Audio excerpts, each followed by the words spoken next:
Hi friends, മഴതൂർ മുമ്പ് സീരിയലിൻ്റെ ഇന്നത്തെ എപ്പിസോഡ് എന്താണെന്ന് നമുക്ക് നോക്കാം. ഇന്നത്തെ എപ്പിസോഡിലാണെങ്കിൽ നമ്മുടെ അവതക്കുട്ടിച്ചായം വരുന്നുണ്ട് അലീനെ പറപ്പിക്കാൻ.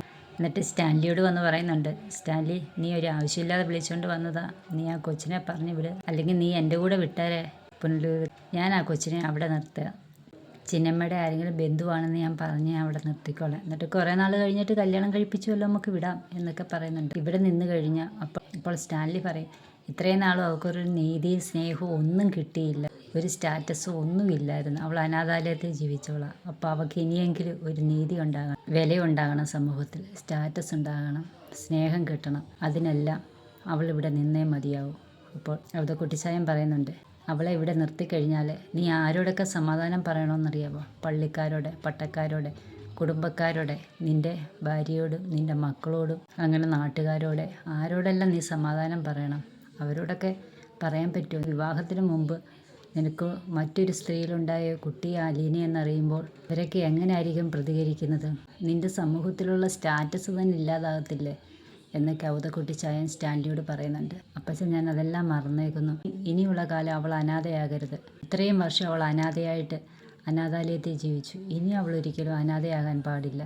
അതുകൊണ്ട് ഞാൻ തീരുമാനിച്ച് ഉറപ്പിച്ച കാര്യമാണ് എന്ന് പറയും. അവതക്കുട്ടിച്ചായൻ പറയും, ഇവിടുന്ന് അവളെ ഇറക്കി വിടും. കാണേണ്ട രീതി കണ്ടു കഴിഞ്ഞാൽ ആരായാലും പൊയ്ക്കോളും. നിൻ്റെ മോളാണെന്ന് എന്താ ഉറപ്പ് എന്നൊക്കെ അവതക്കുട്ടിച്ചായൻ പറയും. നീ എന്തുവായാലും ഇവിടെ നിർത്തണ്ട, നാട്ടുകാർ പലതും പറയും. അപ്പോൾ സ്റ്റാൻലി ആണെങ്കിൽ അപ്പച്ചന് മദ്യമൊക്കെ കൊടുക്കും. അതൊക്കെ കുടിച്ച് കഴിഞ്ഞിട്ട് പറയും, എനിക്കൊരു പെഗ് മതി, ഞാൻ അവളെ ഒന്ന് കാണട്ടെ എന്ന് പറയും. അപ്പച്ചൻ പറയും, അവളെ ഇങ്ങോട്ട് വിളിക്ക്. അന്നേരം സ്റ്റാൻലി പറയും, അവൾ അങ്ങനൊന്നും വരുന്ന ആളല്ല. സിഗരറ്റും മദ്യവും വിളമ്പുന്നിടത്ത് അവൾ വരില്ല. അവളൊരു പ്രത്യേക ടൈപ്പാണ് എന്ന് പറയും. അപ്പോൾ അവതക്കുട്ടിച്ചായൻ പറയും, ഏത് ടൈപ്പായാലും അവളെ ഞാൻ ഇവിടുന്ന് ഓടിച്ചിരിക്കും എന്ന് പറയും. പിന്നീട് സ്റ്റാൻലി ആണെങ്കിൽ അപ്പച്ചനെയും വിളിച്ചുകൊണ്ട് അലീനയുടെ റൂമിൽ ചെല്ലും. അവൾ ചെന്ന് ഡോറിൽ തട്ടുമ്പം കഥ തുറക്കത്തില്ല.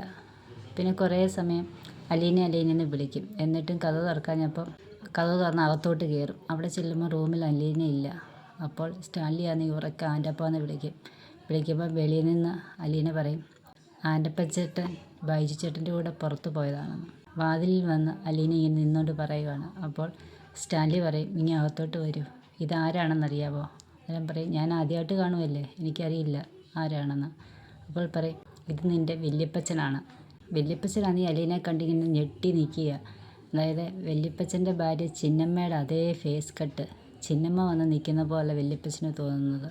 ആ ചിരി, നോട്ടവും സംസാരവും എല്ലാം ഞെട്ടിത്തെരിച്ച് നിൽക്കുക വല്യപ്പച്ചൻ. അപ്പോൾ വല്യപ്പച്ചനാന്ന് പറയുമ്പോൾ, നമസ്കാരം വല്യപ്പച്ച എന്ന് അലീന പറയുന്നുണ്ട്. സ്റ്റാൻലി പറയും, നിങ്ങൾ തമ്മിൽ സംസാരിക്കുക എന്നും പറഞ്ഞുകൊണ്ട് വല്യപ്പച്ചനെ അവിടെ നിർത്തിയിട്ട് സ്റ്റാൻലി അങ്ങ് ഇറങ്ങിപ്പോവും.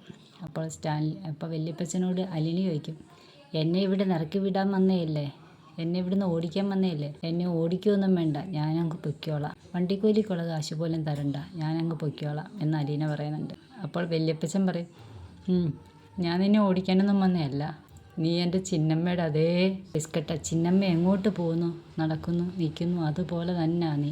അപ്പോൾ ചോദിക്കും, വല്യപ്പച്ചന് എന്തുവാ വേണ്ടത്? ചോദിക്കാൻ, ചായയാണോ കാപ്പിയാണോ എന്താ വേണ്ടത്, ഞാൻ എടുത്തു തരാം. അന്നേരം പറയും, എന്നാൽ നമുക്ക് കിച്ചണിലോട്ട് പോകാം എന്നും പറഞ്ഞ് കിച്ചണിൽ ചായ ഇടാൻ ചെല്ലുമ്പോൾ പൗലോസ് സമ്മതിക്കത്തില്ല.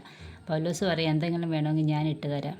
അലീന ഇടാന്ന് പറയുമ്പോൾ പൗലോസ് പറയും, വേണ്ട, എൻ്റെ കിച്ചണിൽ ആരെയും കയറുന്നത് എനിക്കിഷ്ടമല്ലെന്ന് പറയും. അവരുടെ കുട്ടിച്ചായും പൗലോസിനെ വഴക്ക് പറയും, നീയാണോടാ ഇവിടുത്തെ ഉടമസ്ഥൻ, നീയാണോടാ ഓണർ?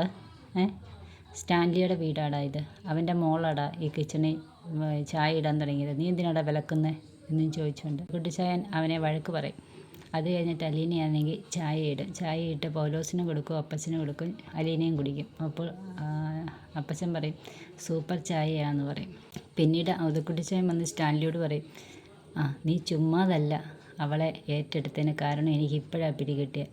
ചിന്നമ്മ എങ്ങോട്ട് പോകുന്നു, നോക്കുന്നു, നടക്കുന്നു, നിൽക്കുന്നു, ആ സംസാരം എല്ലാം അതേപോലെ തന്നെ എന്ന് പറയും. അപ്പോൾ സ്റ്റാൻലി ചോദിക്കും, അപ്പച്ചൻ അവളെ പറഞ്ഞു വിടാൻ വന്നേയില്ലേ, എന്താ പറഞ്ഞു വിടുന്നില്ലേ? അന്നേരം പറയും, എങ്ങനെ പറഞ്ഞു വിടും, അത് ചിന്നമ്മയല്ലേ. അപ്പോൾ പറയും, ഇപ്പോഴാണ് എനിക്ക് പിടികിട്ടിയ, നീ പോയി കണ്ടിട്ട് വന്ന് ഉടനെ നീ വിളിച്ചുകൊണ്ട് വന്നതിന് കാരണം ഇപ്പോഴാണ് എനിക്ക് പിടികിട്ടിയ. അവൾ ചിന്നമ്മയാണെങ്കിൽ നിന്നെ വരച്ച വരയിൽ നിർത്തുമെന്ന് എനിക്ക് ഉറപ്പാണ് എന്ന് പറയും. അതാണ് ഇന്നത്തെ എപ്പിസോഡ്. പിന്നെ വരും എപ്പിസോഡുകളിൽ അലീനയും സ്റ്റാൻലി അപ്പച്ചനും കൂടി എസ്റ്റേറ്റ് കാണാനൊക്കെ പോവുകയാണ്. പിന്നീട് നമ്മുടെ കടപ്പാട്ടൂരാണെങ്കിൽ വൈജാമാടം ബാലേട്ടനോട് പറയുന്നുണ്ട്, അലീനെപ്പോലെ ഒരു സർവൻറ്റിനെ എനിക്കിവിടെ വേണമെന്ന്. അപ്പോൾ ബാലേട്ടൻ പറയുന്നുണ്ട്, അലീനെപ്പോലൊരു സർവൻറ്റിനെ എന്തുവായാലും കിട്ടത്തില്ല. നീ ജാനുവിനെയോ ഭവാനിയോ സാവത്രിയോ അങ്ങനെയുള്ള ആരെങ്കിലും നീ വിളിക്ക് എന്ന് പറയുന്നുണ്ട് ബാലേട്ടൻ. അപ്പോൾ അടുത്ത എപ്പിസോഡുമായി വീണ്ടും വരാം. Okay, Tata, bye bye.